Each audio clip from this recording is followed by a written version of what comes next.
ఈడేటి ఇంత ఆవేశంగా వచ్చేస్తున్నాడు. రే అసలు ఇక్కడ ఏం చేస్తున్నావురా? నీకు కొంచెం రెస్పాన్సిబిలిటీ ఉందా? ఎవర్రా వాళ్ళు నీ ఫోటో పట్టుకొని డబ్బులు అడుగుతున్నారు?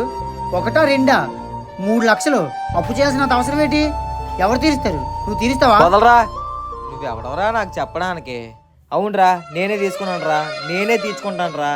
అయినా మా ఫ్రెండ్స్ చెప్తే ఒక్క నిమిషంలో తీర్చేస్తారు రా అప్పు. ఛే, నువ్వెవడవరా నాకు చెప్పడానికి? ఇక నేను దొబే.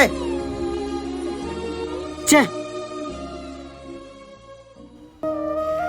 ఇప్పటి వరకు ఎవరి దగ్గర మోసపోలేదు. ఫస్ట్ టైం ఒక అమ్మాయి దగ్గర మోసపోయాను.